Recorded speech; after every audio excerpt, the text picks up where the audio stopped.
What's up, everybody? Welcome to the High Level Husband Podcast. I am Tommy McCollister, and I'm rolling solo, practical and tactical, and coming in hot. I don't know where you're at in life right now, but I highly can almost guarantee that you're in a spot where you're like, dude, I wish something would happen faster. Whether it's in my marriage, I wish it was happening faster. Whether it's in my business and my finances happening faster. Whether it's in your physical transformation, whether that's in something you were wanting it to happen faster. You're unfulfilled, all these other things in life, and you're probably struggling and you just want it to end. Well, God just literally laid a cool verse or saying on my head. It's not biblical verse. He just laid it on me that obedience is the accelerator for how fast God will move. And it's so true. So let me tell you a quick story. Most of you guys, some of you guys might know this, some of you guys might not, but I'm going to rush past majority of my testimony, but I'm going to get to a certain spot where I had disobedience and then obedience. Well, I'm 44 years old now, but I think it was around, I think it was 31 years old. I quit my job to become an entrepreneur. And let's just put it this way, after about 2 years, it wasn't going well. At that time, I was going to church, I was praying, but I just had like no high level people in my life. I didn't know high level people existed. I just thought that they were like, I don't know, I just didn't know what I thought. It was a really weird time in my life. And I was from a small town. Anyways, I was, like I said, going to church. I was praying. I was doing those things like that. Well, I didn't know God was calling me to obedience and that my disobedience would lead to hell. And so as I'm watching my bank account go down to zero and I'm having all of that happen, I'm feeling like I'm serving the Lord, but I'm watching all my friends have trips around the world, new cars, unlimited money. And I'll be real with you, they weren't the best of people. Not terrible people, but they weren't good people. Definitely people not following the Lord, not even believers. You know how I feel about believers and followers, but most of them weren't even believers. And here they are just like balling out of control. And I'm looking at life as like, that's success, that's happiness, that's fulfillment, that's everything, which isn't the truth. And at that time of my life, I had a wife and 2 kids, still do now, and I had a mortgage. And as the man of the house, I'm watching my bank account go down to zero. And I wrestled with God. And I cried out to him I was wrestling back and forth the decision. Should I do this thing or should I not? And here's the thing, guys. So I guess I didn't tell you why my friends were having that was they were growing weed for a living, marijuana. At that time, it wasn't legal in the rest of the country. It had like dispensaries and things like that. But for the most part, black market was still really ripping. And where I lived in Eureka, California, in a place called Humboldt County, it produced majority of the marijuana for the United States. And it was the weed capital of the world. And what's crazy is, so all of my associates, friends, I didn't spend a ton of time with them. But when you live in a small town like that, you don't really have many other choices. And they were my friends for all my life, right? Like my high school friends. And then after that, that's what they did. Well, here I am serving the Lord. I don't smoke weed. I've already had a radical transformation, all these things. And I'm watching them have that success. And I went in, and anyways, after wrestling with God for months, I ended up saying like to God, just tell me if you want me to grow weed. Just tell me. And I wasn't wanting to do it for anything other than to provide for my family and have money. Sure, there was some fleshly things that would be nice to have, like extra money for all the things that they were getting to do. But it really was to provide for my family. And literally, no joke, first time I heard God's voice, he looked me in my eyes and he said, no. He didn't say anything else, just said no. And I'll be real with you, when God speaks to you, it's typically that way. It's short. And I did it anyways, guys. Disobedience. I was disobedient. And the next 8 years of my life was pure hell. I had unlimited time, a ton of money, and a beautiful wife, 2 healthy kids, a house. I had the trips around the world. I had the new cars. And I hated my life. Hated my life because disobedience. I thought, well, I need to make more money. And every time I would make more money, it would not always make me more money. It brought me more stress, more negative people in my life, and every now and then a little bit more money. And it never filled the cup even more, just more disobedience. And I was wondering what's going on in my life. Why is God not answering my prayers? I knew why, because I was being disobedient. So after 8 years, God basically had to kill me. That's a whole long story I'm not going to get into, but I almost died in a bicycle accident. It was the best day of my life. But after that accident, That was January of 2020. Come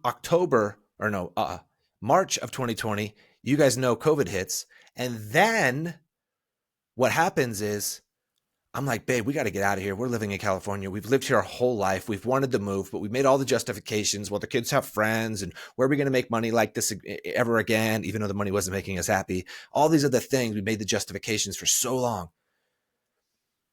And God laid Las Vegas on our heart of all the craziest places, because honestly, where I crashed in the bicycle accident and almost died, no plans on moving here at all.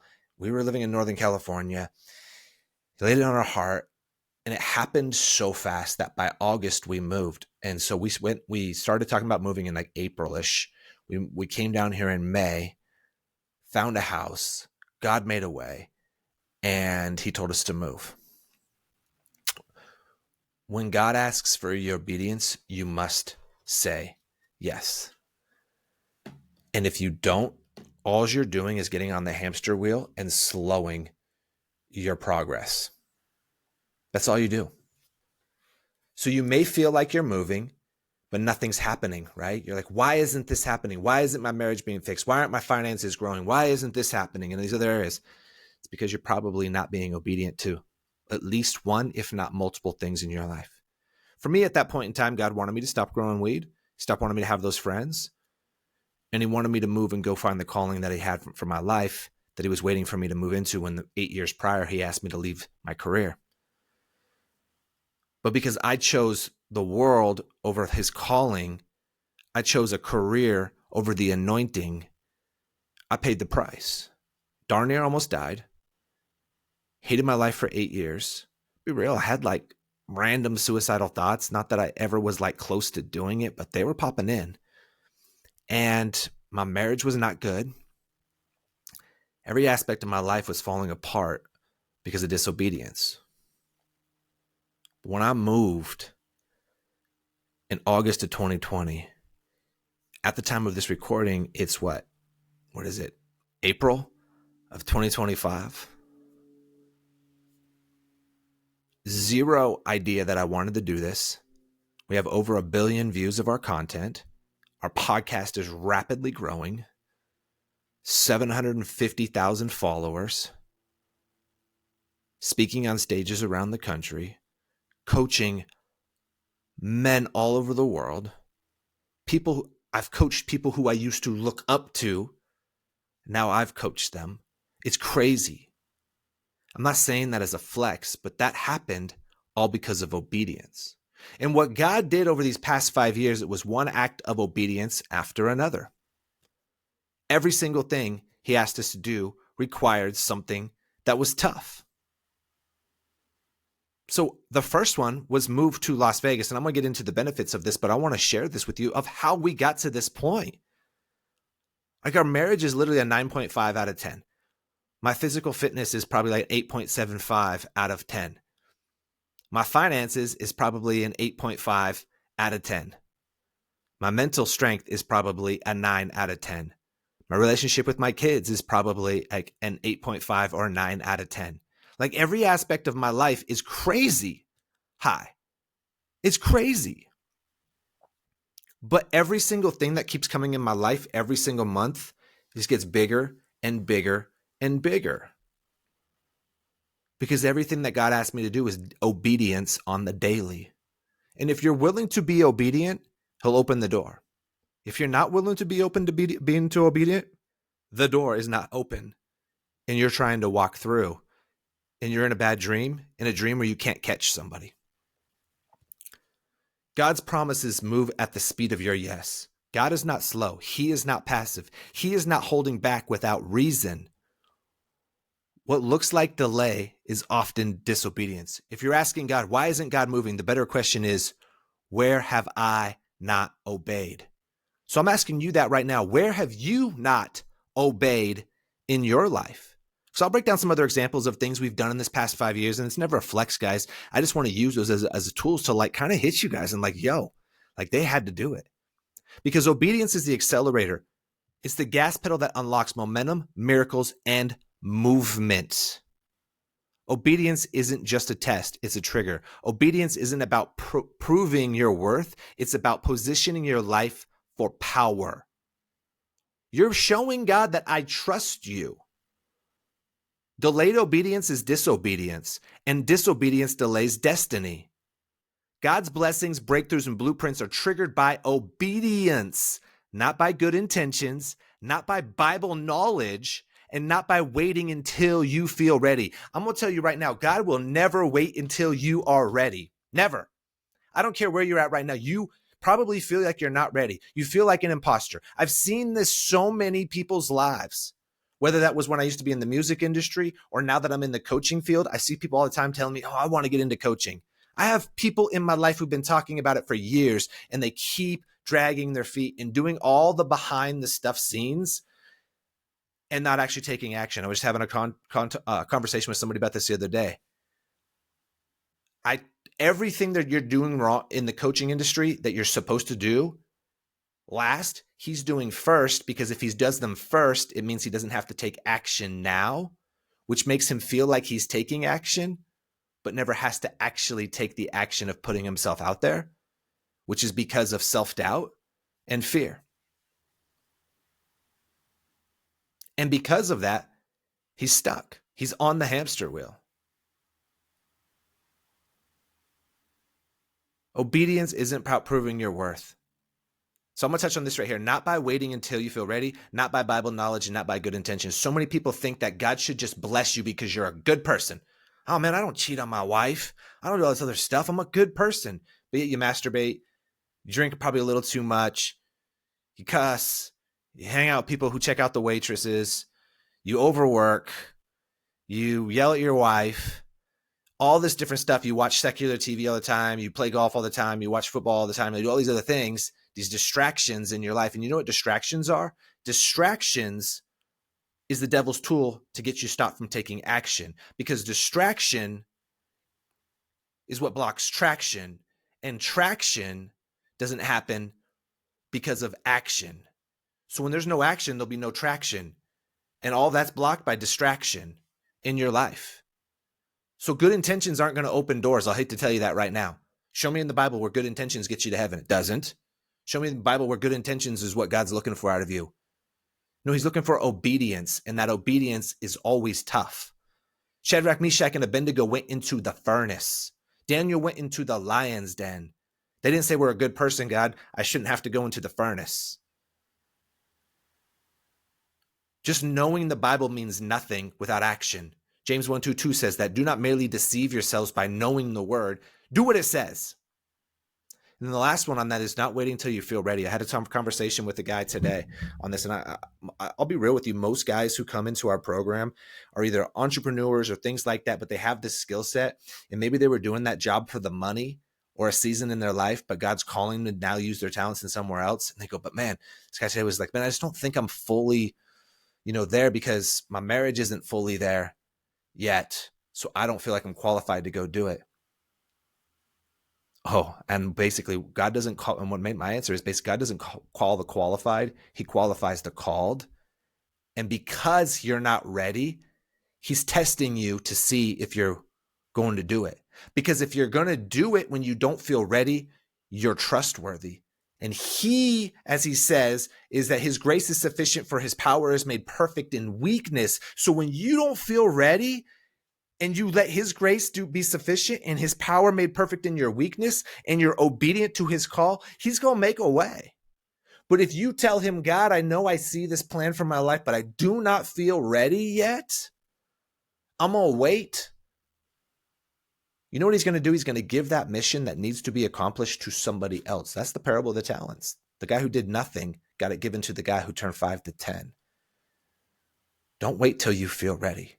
If it's a call from God, then do it. I was talking about that with the guy on the call today. I said, bro, I'll be real with you. Early on in our coaching, man, we were super hit or miss. It was hit or miss. I was overwhelmed in specific aspects, and then certain times I wasn't. And the times I was overwhelmed, I was leaning on my strength and not God. But I still had to go and do it, because that's what got us to now, where I literally fully believe this. No joke, believe it, that High Level Husband, our coaching program, is the top men's development program in the world. No joke. I fully believe that. And the reason why I say it's a men's development program is because of the order God, Self, Marriage, Kids, Business. And because of that, the marriage takes care of itself. The marriage is no longer an idol, where a lot of these guys have issues because their marriage is an idol. But God says, have no other gods but me. That's the verse in Genesis, I think, 20. So God's first, then self, which is making sure you're mentally, spiritually, and physically on point. So by the time you get to your marriage, you have a full cup. And when you both have a full cup, it flows onto the kids. And then by the time the business is whatever, it'll take care of itself 100% because you're leading on God and his grace and his sufficient, his power, and to do that. But when your marriage is an idol, when your hobbies, yourself in your hobbies is an idol, when your kids are an idol and your business is an idol, you can justify all that. Well, no, my business provides for my family and we tithe. Or my kids, I'm supposed to raise them up and I'm just teaching them to be good kids. Once I said, again, show me in the Bible where it says good kids. No, it says raise them up in the ways of the Lord. So they'll become an idol. Then your marriage will become an idol. Oh, well, I'm just being a good provider and that's why. And I'm just being a nice guy because I don't want to hurt my wife's feeling. I'm supposed to serve her. No, you're supposed to be a strong, confident, masculine, biblical man who's supposed to lead your family because you're the head of the wife as Christ is the head of the husband and God is the head of Christ. No other idols. So you're not an idol, your hobbies, your wife's not an idol, your kids are not an idol, and your business is not an idol in those areas. Those other things are distractions from the calling for your life. But when you put God first, he'll make a way. Biblical patterns of obedience is like this. Noah obeyed and the flood didn't destroy him, right? It established a new world. Abraham obeyed and became the father of nations. Peter obeyed and he walked on water, was the rock that basically the corner, it was the rock that the church was built on, they're saying, right? Peter walked on water. He raised people from the dead. You saw what happened to his. He obeyed. Jesus obeyed even unto death and resurrected with all power, right? He obeyed the will of the Father. I'm going to read you a verse that's probably doesn't get spoken in most churches, because it's convicting. It stuck out to me today. And I know God showed it to me today because I put it in one of my lessons today that I recorded for our community. And then 2, I'm going to put it right now in this right here. Check this out. This is John 15:9. So this is Jesus speaking this. As the Father has loved me, so I have loved you. Now, remain in my love. Check this out, guys. This is the part where it gets dangerous. If you keep my commands, you will remain in my love, just as I have kept my Father's commands and remain in his love. If you keep my commands, you will remain in my love, just as I have kept my Father's commands and remain in his love. So what's he saying? If you don't do what he says, if you don't keep his commands, you won't remain in his love. That would be the opposite of that. Just as if he didn't do his Father's commands, he wouldn't remain in his love. That's the opposite of that. This ain't my words. That's clear as day right there. So if he's commanding you to do something, do it. The Bible is not a suggestion. I want you to understand that right now. The Bible is not a suggestion. So when it talks about be quick to listen, slow to speak, and slow to anger, and you can't hold your tongue with your spouse or anybody else, that's not a suggestion. You're going against this. Well, his commands are to love God with all your heart, soul, mind, and strength. That's number 1. Number 2 is to love your neighbor as yourself. That's number 2, right? The last command is that he ever said when Jesus was here, it's Matthew 28:19, to go and create disciples of all nations. Or does your life look like you're creating disciples of all nations? Is that your idol, God? Going and creating disciples of all nations? Or are you trying to save up for a 401k plan and an ira? Or are you trying to get more sex from your wife, more respect from your wife? Show me in here where Jesus says, now go get more respect from your wife. Now go get in your wife's panties.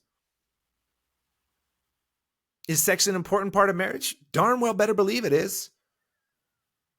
But you'll get more sex in your marriage than ever before when you keep his commands and are obedient, because you're going to watch wild things happen in your life. And when those wild things are happening, guess what? Dude, you're going to have this glow off of you like no other. That's why Stephen in Acts, when it says that he was in front of them, he had this face of an angel. That's crazy. You will have that when you're obedient like Stephen was. And your wife will be like, yo, who is this dude? And I promise you, that's stronger than any perimenopause, menopause, any hormones or thyroid or any of that. Way stronger. You get that from obedience. Because we all have the same purpose in life. You've heard me say this before. Love God, love others, create disciples of all nations. How do we do that? That's different for each person, and how we do that is with our time, with our talents and our testimony. You could throw your treasures in there too. With your talents, treasures, and testimonies, 3 T's, right? That's how we do it. But check this out. When you're obedient, you'll do the second most important commandment. It goes like this. God says the number one, and Jesus says the most important commandment of all, so keep my commands here. The most important commandment is this: love God with all your heart, soul, mind, and strength. All is the key word. You've heard me say this before, but it's all, not partially. Well, yeah, but I also love the Dodgers, and I gotta go Raiders. No, all.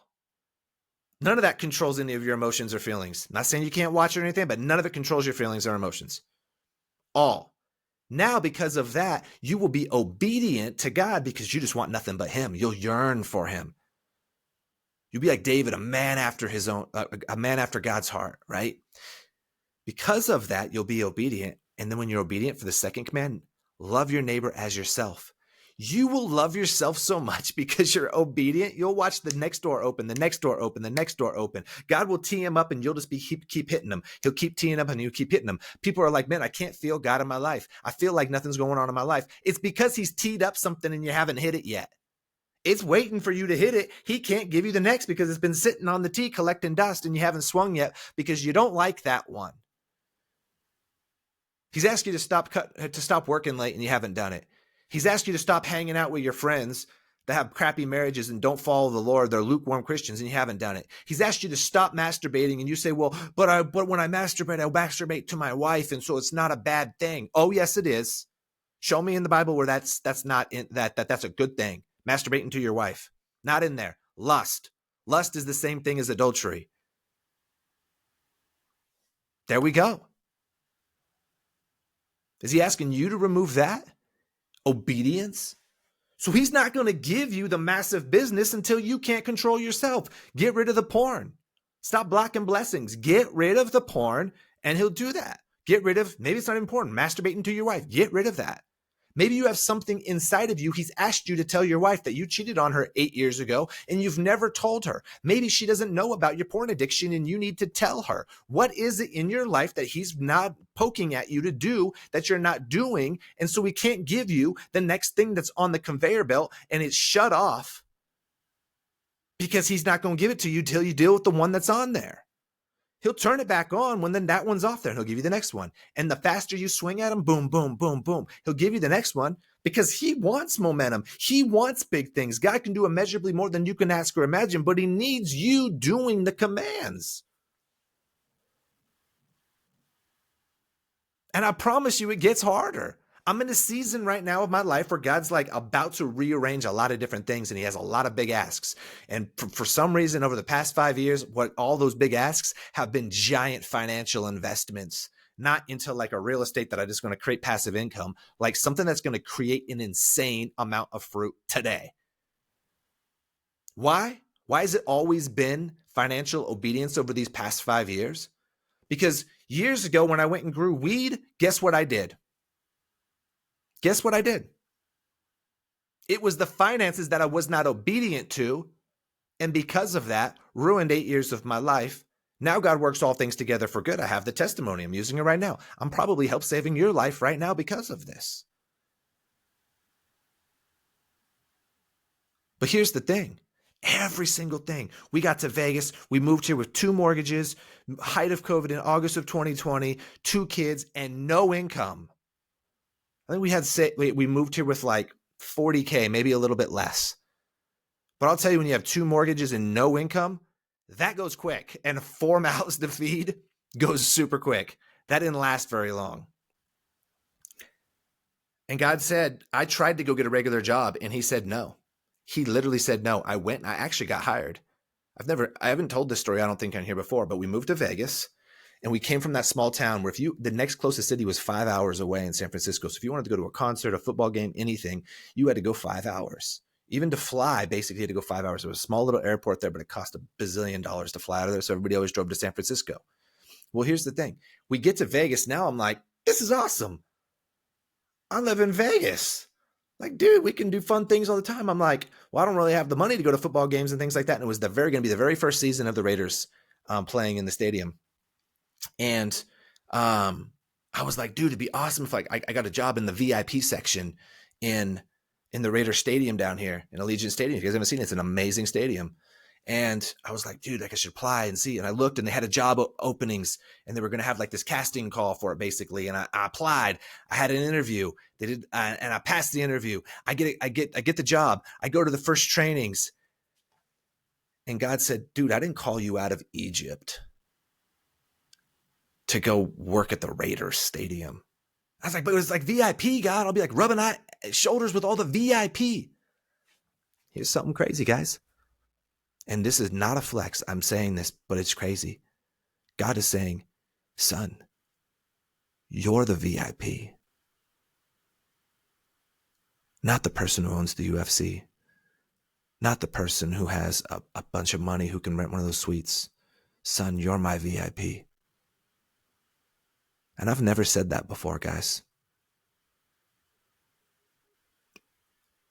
And as I started this with you guys, like crazy, at the time of this recording, 750,000 followers, over 1 billion views on our content, coaching men and women, highly successful people all around the world.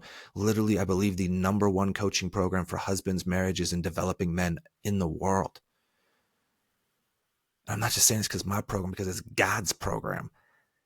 98% of the stuff I teach in there, no, I'll just say 100, is all just wisdom that comes out of me when I record these lessons and put this thing together and do all the stuff and have wrote that program.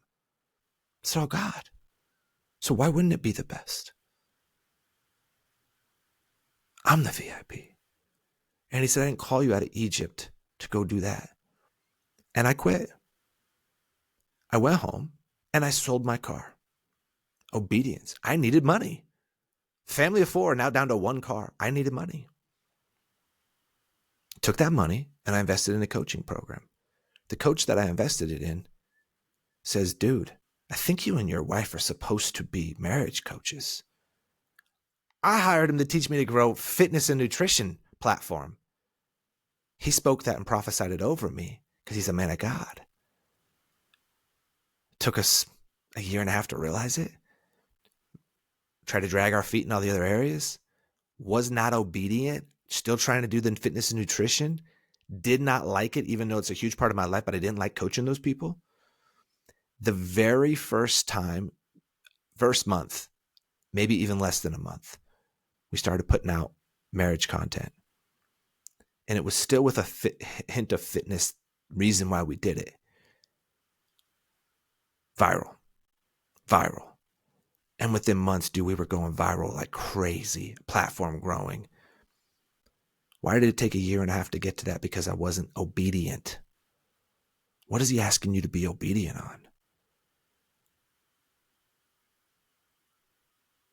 The next thing he asked me to do is I needed high-level men around me because I didn't know anybody in Vegas, because those first few years it was like COVID and nobody was going anywhere and the churches were closed and I didn't know a soul in Vegas, and Vegas is like a transient city. So it's like, it's a weird city on that aspect, is that most people aren't from Vegas. They all moved here. A lot of people keep to themselves. So I barely knew anybody. And God said, you need to get around high level Christian men. Stop being around like dudes who are just trying to make money. I reached out to a guy and I said, hey man, like, do you have a mastermind? Do you know any? No, I said, do you know of any Christian masterminds? Because this was a big influencer online. And somebody I looked up to, and he said, ironically enough, he goes, I have one coming up myself here. I'm getting back in the coaching game and I have a spot left and it's for you. And he says, it's $5,000 for 2 days or 2.5 days. Here I am like, man, still scraping by.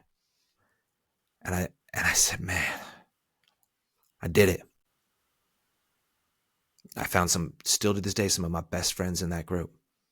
That weekend changed my life. I came back a changed man. One of the closest friends in my life said, dude, you came back a changed man. I got around some high level men. And that guy says, I'm putting together a group of men that I'm going to have them come and be a part of a mastermind, but we're going to get together in person once a month. And that means I would have to fly to go do this. And it was, I think it was like $12,000 or something, not including your hotel, your food, your airfare, your rental car, all of that stuff. And I told my wife, I said, babe, I really feel like I need to do this. She goes, I know, like I saw you get true transformation at that weekend, but she's like, we can't afford to. And I said, babe, I agree, but I can't afford not to. And she said, okay. And I did it. And I got around men who needed to show me how to be high level. So God was developing my skills, preparing me for something massive. And it was just one thing after another like that, where I just kept investing. And it was always a big financial ask. Until the big one so over the past 5 years, we spent over $160,000 in coaching. And every single time, because we keep growing, we have to get the next big one, like the next person who's farther ahead than us, because now we're farther ahead than most people. I got to get the next one. But what's cool is now that I've worked with some of the top tier things, they're really, really good coaches. And yeah, I'd say this last one, we definitely was a little bit farther ahead than we are. But man, I needed help in a specific area and he helped me, but it really shows me how like on par I am with the top of the top. And it was a crazy moment. But this last summer, I got asked again for another obedient ask. And it opened up doors, not only for my sons, but for the two closest friends in my life who I came through that last big financial ask. And every single time something crazy happened, especially on this last one. But not only did I get them in my life, I was somebody that came in their life and transformed their life. And so it's crazy how that actually happens. I don't want to make this story long, but it's crazy what happens. I think I'm going to tell one other story on this. But we ended up investing $25,000 in this other mastermind. And it was a year-long program. And it wasn't what I thought it was going to be in specific ways. But we met a couple who were also marriage coaches in it, or starting to. We were farther down the line than them.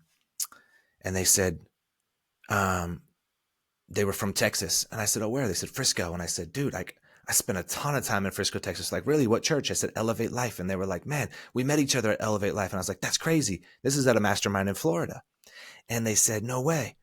And they were like, where do you live now? I said, Las Vegas. They were like, oh, no way. We're thinking about, she's trying out for the Raiderettes and we might be moving to Las Vegas. I was like, really? I said, well, here's my number. Call me when you guys come out to visit. And they called me and they were like, yeah, we're out here for the Raiderettes. I'm like, sweet. I live right over by their facility is where I live. They go, where do you live? Turns out they were moving like, I'd say a half mile to a mile from my house in all of the Las Vegas Valley. So God puts you in these rooms for these things to happen, and they end up becoming a key factor in my life. It was just one big obedience after another.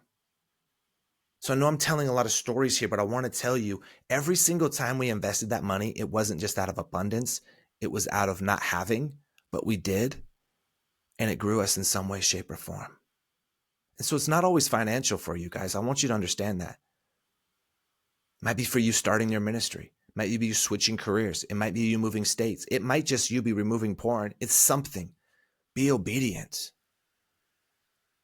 God has assignments with your name on it. Business ideas, ministry impact, family leadership, generational blessing. But if you delay, God will wait. He's patient, but he's also just. God doesn't bless potential. He blesses obedience. He knows your potential. Diane said the best line I've ever heard out of her mouth last week when somebody said, well, God knows my heart. And she says, well, God knows your heart, but he also knows your potential. And your potential and I'm going to add this, where your potential gets unlocked by you being obedient. So maybe it's you just praying over your family. That's a small start. Be obedient.